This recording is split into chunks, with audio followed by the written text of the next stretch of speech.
Media మిత్రులందరికీ నా నమస్కారములు. నేను ఈరోజు మీడియా ముందుకు రావడానికి ముఖ్య కారణం, ఈరోజు కొంత సమయం ముందు పులివెందుల ఎమ్మెల్యే జగన్మోహన్ రెడ్డి గారు ఒక ప్రెస్ మీట్ పెట్టడం జరిగింది. అంబటి రాంబాబు గారి కుటుంబాన్ని పరామర్శించాను, ఇక్కడ నష్టం జరిగిపోయింది, ప్రళయం జరిగిపోయింది అనేసి. నేను పులివెందుల ఎమ్మెల్యే జగన్మోహన్ రెడ్డి గారిని సూటిగా ప్రశ్నిస్తా ఉన్నా, అయ్యా జగన్మోహన్ రెడ్డి గారు, ఈరోజు అంబటి రాంబాబు గారు ఏం మాట్లాడాడు, మా నాయకుడిని ఏ విధంగా దుష్భాషలు ఆడినాడు, ఇవన్నీ నువ్వు చెవిలో వేసుకోకుండా మీ నాయకుడు జరిగిందని నువ్వు చెప్పుకుంటున్నావే.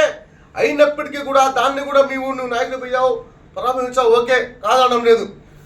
రాష్ట్రంలో అల్లకొల్లడం జరుగుతూ ఉంది, రావణ కాష్టంగా జరుగుతూ ఉంది రాష్ట్రాన్ని అంటున్నావు.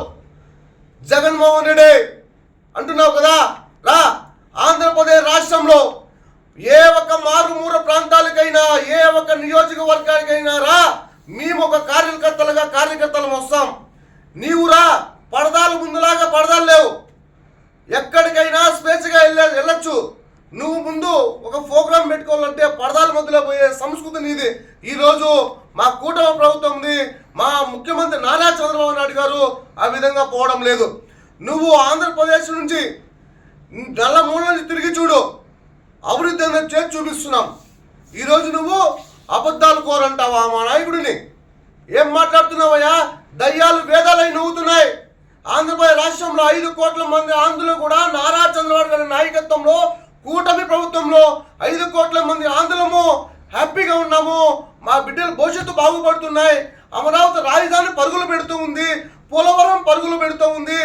మహిళలు బస్సులు ఎక్కి ఎక్కడ దిగినా ఫ్రీగా బస్సులో వెళ్తున్నాము, ఆర్టీసీ ఉచితంగా ఇస్తున్నాం అని చెప్పి ఈరోజు 5 కోట్ల మంది ఆంధ్రులు కూడా ప్రశాంతంగా ఉన్నటువంటి తరుణంలో ఈరోజు నువ్వు ఒక డ్రామా ఆడి తిరుమల తిరుపతి వెంకటేశ్వర స్వామి సాక్షాత్ ప్రత్యక్ష దైవమైనటువంటి కలియుగ వెంకటేశ్వర స్వామి నెయ్యి కేసులో అడ్డంగా దూకిపోయిన దొంగలు మీరు దాన్ని డైవర్ట్ పాలిటిక్స్ చేసి ఈరోజు ఈ కొత్త డ్రామాకు మీరు తెరదీయడం జరిగింది. అదే మాదిరిగా నేను ఒక తెలుగు యువత కార్యకర్తగా, ఒక నాయకుడిగా, తెలుగుదేశం పార్టీ కార్యకర్తగా నేను సవాల్ చేస్తా ఉన్నా వైకాపా నాయకులకి. అయ్యా అవాకులు చవాకులు పిలుస్తా ఉన్నారే, మీరు కాణిపాక వినాయక స్వామి దగ్గరికి ప్రవాణానికి మీరు సిద్ధమా? మేము టీటీడీలో ఎటువంటి దోపిడీ చేయలేదు, నెయ్యిలో మేము ఏమి కలపలేదు అని చెప్పి మీరు సిద్ధమా అని చెప్పి నేను ఒక తెలుగు యువత నాయకుడిగా, తెలుగుదేశం పార్టీ కార్యకర్తగా నేను సవాలు విసురుస్తా ఉన్నా. ఎప్పుడైనా సిద్ధం. మా నాయకుడి మీద మీరు చేసిన ఏ ఆరోపణకైనా నేను ముక్త కంఠంతో మీకు నేను సమాధానం చెప్పడానికి నేను సిద్ధం. మీరు సిద్ధమా అని చెప్పి నేను సవాల్ విసురుస్తా ఉన్నా.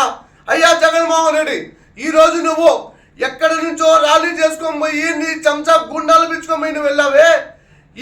ఈరోజు నువ్వు అక్కడికి పోతున్నావంటే మా నాయకుడు మంచితనంతోనే నువ్వు ఈరోజు కూడా అంబటి రాంబాబు గారి ఇంటి దగ్గరికి వెళ్ళావు. ఆ విషయం నువ్వు గుర్తుపెట్టుకోని చెప్పి అడుగుతా ఉన్నా. గతంలో నువ్వు ముఖ్యమంత్రిగా ఉన్న సమయంలో మా యువ నాయకుడు లోకేష్ బాబు గారు పాదయాత్ర చేస్తూ ఉంటే పాదయాత్ర చేయడానికి అడ్డంకులు చేశావు, స్టూలు పీకావు, మైకి పీకావు. ఎన్ని పీకినప్పటికీ కూడా నీకు అంతెందుకు మేము అతగమించి మేము ఈరోజు తెలుగుదేశం పార్టీ కూటమి ప్రభుత్వంని అధికారం లేక 5 కోట్ల మంది ఆంధ్రులు కూడా తేవడం జరిగింది. ఇప్పుడు 5 కోట్ల మంది ఆంధ్రులకి ఆంధ్రప్రదేశ్ రాష్ట్రము సస్యశ్యామలుగా ఉండి అందరికీ న్యాయం చేస్తున్నటువంటి కూటమి ప్రభుత్వాన్ని నువ్వు బురదనుకుంటే 5 కోట్ల మంది ఆంధ్రులు నీకు ఇప్పుడు 11 సీట్లు ఇచ్చారయ్యా. ఒక్క సీటుకే నువ్వు పులివెందులకే పరిమితం అవుతావని చెప్పి కూడా తెలియజేసుకుంటూ నేను సెలవు తీసుకుంటాను.